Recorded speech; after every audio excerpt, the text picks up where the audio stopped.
शुभ प्रभातम। साहित्यानुरागी, भगवत प्रेमी, राष्ट्रधर्मी साथियों, अटल काव्य मंच एवं आध्यात्मिक न्यास के माध्यम से कविता पाठ के इस क्रम में आज सबसे पहले ईश वंदना, परमात्मा का स्मरण, एक प्रार्थना। अब सौंप दिया इस जीवन का सब भार तुम्हारे हाथों में। अब सौंप दिया इस जीवन का सब भार तुम्हारे हाथों में। है जीत तुम्हारे हाथों में और हार तुम्हारे हाथों में। मेरा निश्चय बस एक यही, एक बार तुम्हें पा जाऊं मैं। अर्पण कर दूं दुनिया भर का सब भार तुम्हारे हाथों में।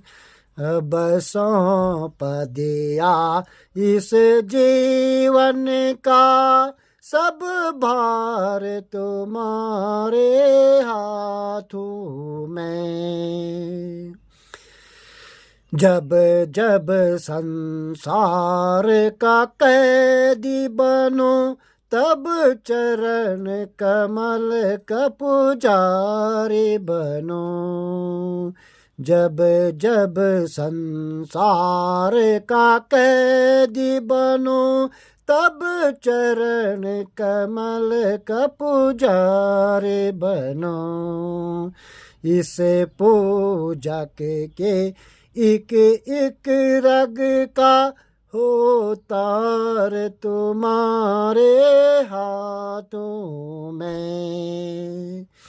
यदि जग में रहूं तो ऐसे रहूं जैसे जल में कमल का पात्र रहे।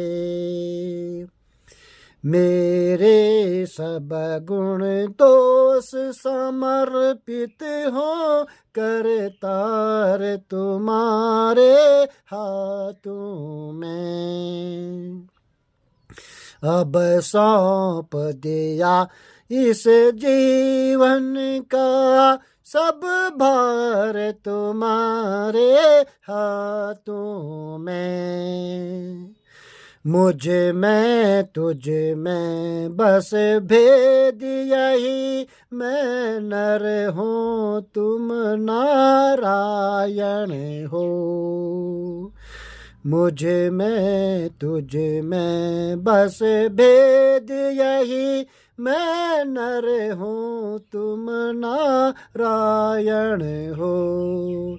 मैं हूँ संसार के हाथों में, संसार तुम्हारे हाथों में। अब सौंप दिया इस जीवन का सब भार तुम्हारे हाथों में। मद माया के मोह में हे प्रभु मुझको खोने मत देना तुम। मद माया के मोह में हे प्रभु मुझको खोने मत देना तुम। यह जन्म सफल हो मेरा, अपनी में सदा बरसाना तुम।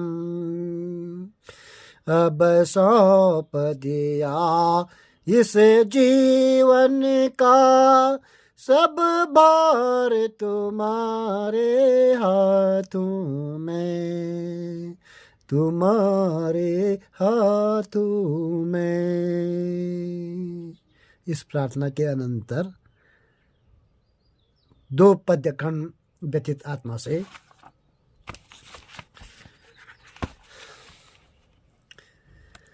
साक्षी है ये अवनि अंबर, सोम अर्क पयोधर, प्रतिपल के हैं ये हम राही, नीर समीर यामिनी।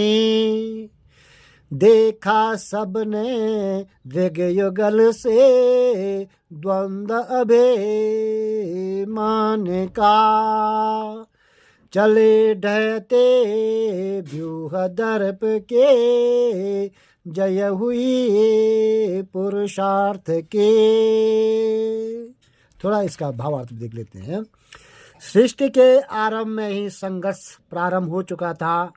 बड़े बड़े अभिमानी, अहंकारी और दुष्कर्मी पहले से ही होके आए हैं। कुछ दिन उनकी संसार में जबरदस्त सत्ता भी रही, मगर अंत में सत्कर्मियों, पुरुषार्थियों, मानवता के रक्षकों के हाथों उनका घमंड चकनाचूर ही नहीं, उनका अंत भी हुआ।